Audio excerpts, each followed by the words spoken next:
page turners, and welcome back to the channel. I'm Matthew, the man with a hat who reads.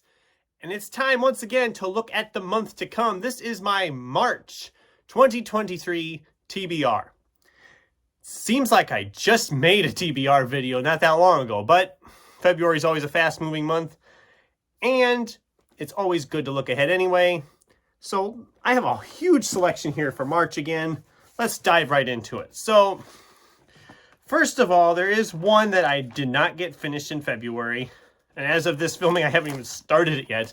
But it is Brandon Sanderson's Warbreaker. By the time you're watching this video, I will have probably started this book. I'm filming it a little bit ahead, but it's the only one left from February. I'm going to get it started before the month is over. So this will probably be one of the first ones I read in March. I'm also going to be continuing my Harry Potter reread with books 5 and 6, Order of the Phoenix and Half-Blood Prince. Order of the Phoenix is, of course, the thickest of the series, and actually 6 isn't all that much smaller. They're both pretty good-sized books. I've been moving right along on this reread, though. I don't see this being a problem getting these read. Then I'm doing a reread. This is Gabrielle Zevin's The Storied Life of A.J. Fikry. There's a movie made not too long ago. I seen the movie was on Hulu. I thought I'll reread the book and watch the movie. Maybe do a video comparing the two. It's not very long. I remember really enjoying this the first time around, so it'd be good to dive back into it again. I'll probably be reading this pretty early in the month. And I do want to get to her other novel, Tomorrow and Tomorrow and Tomorrow. But I'm thinking that's not going to happen until April. Might be setting up a buddy read with that one, but we'll see. But this one should move fast. I remember really liking it the last time. Not too worried.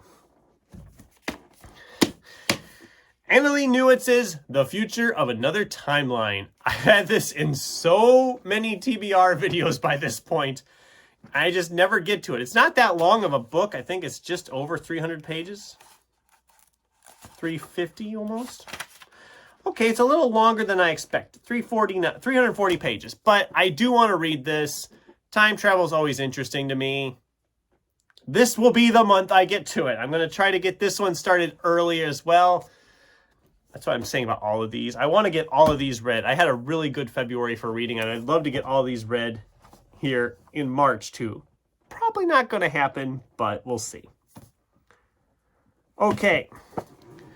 We have Richard Kadri's King Bullet. This is also not very big, but I've been really looking forward to this one. This is the last book in his Sandman Slim series, which is a series I have loved so much. It's a lot of fun. I always love these covers they get for him. And if you can see it there, it has a rating on the cover. It's rated R. And if you can't read it, it's rated R. It's restricted, under 17, requires accompanying parent or adult guardian. Oh, it's not as good as some of the other ones. Some of the other ones had an actual reason why it was rated R. But this whole series has been fun. I can't wait to dive into this one.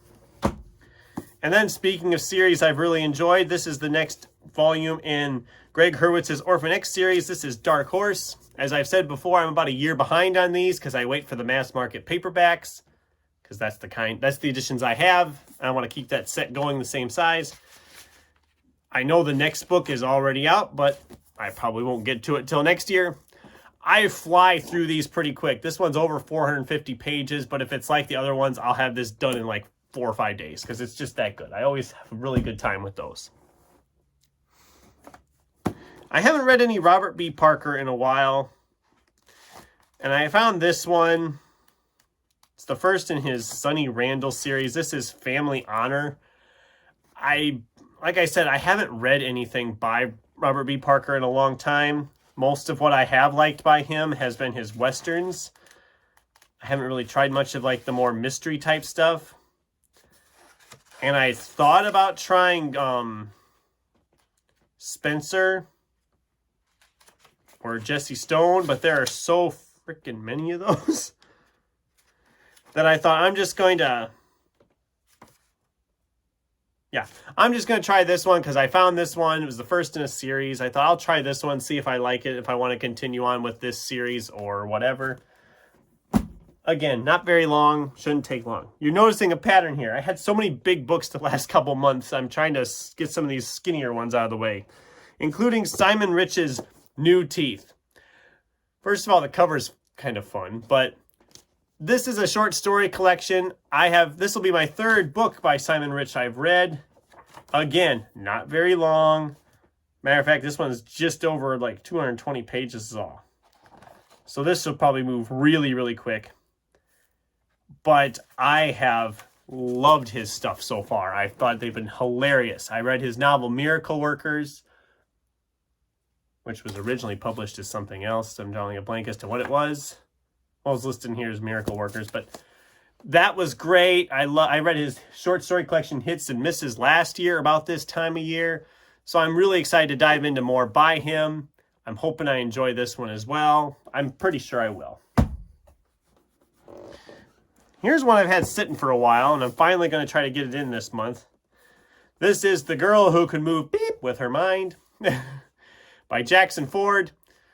I mean, the title is fun. It sounds like the gal has telekinetic powers. And the government wants to, of course, use her as an agent because of her powers. And I'm like, okay, this sounds fun. And like I said, the cover is just fun. There's like all this stuff flying around. Because, you know, she could move beep with her mind. So this is a little thicker. I think it's like 400 some pages, it looks like. This is about 450 pages. And if I like this, I'll move on to book 2, which I believe is called Random Beep, Flying Through the Air. I mean, I just think it looks fun. It sounds fun. Can't wait.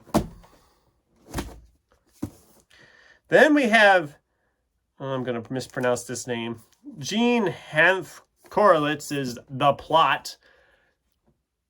I've heard a lot about this one a while ago, and I picked it up, and I just never got around to reading it. It's not terribly long, but essentially, the guy was a young novelist, had a first book published, and then he just kind of draws out and disappears. And then a student he's teaching he has a book in progress that's a sure thing, but then, I don't know, the former student dies, and he's trying to get a hold of the book the way it sounds, says he can make it his own. It sounds kind of weird and dark, and I kind of love that. And it's about writing and books and stuff, and I'm into that anyway. So I am excited to try this one and see how it is. And finally, I did have to stick a big one in here because I have a lot of them. I don't know if I'll get to this one. It's just going to depend on how the mood strikes me, because usually when I make a TBR, I just leave the books sitting in a separate pile and then pick them as I'm feeling them. And this one's going to be an undertaking, but this is Charles Dickens' David Copperfield. It's a tome. It's over 700 pages. I don't know that I'll get to this, because I definitely want to get the Harry Potter ones out of the way, and I really want to get some of these other ones out of the way. I don't know if this will happen right away. And I'm also going to be going to the library, because I haven't gone yet this year. And that's a terrible thing. How could I not have gone to the library yet this year? I'm so horrible. I'm a horrible person. I really am. Anyway, I can't even lift them. There's the money shot, the big stack of books I have planned for this month.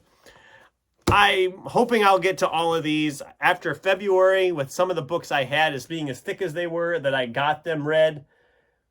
I am happy with how January and February has gone. I've read some pretty thick tomes already. And yes, a couple of these you haven't seen before because, well, they're from my upcoming book haul for that'll be coming in a couple weeks. So I do hope to get all of these read this month. We will see how I do. Chances are that David Copperfield is probably going to get lost in the shuffle somewhere. And it might get delayed a while. I'd move it to next month, but I already have a classic planned for April that I want to read. So that's my TBR for March. Do any of these sound interesting to you guys? What's on your TBR for March? I'd love to hear from you in the comments down below. Thanks for watching, and until next time, keep turning pages.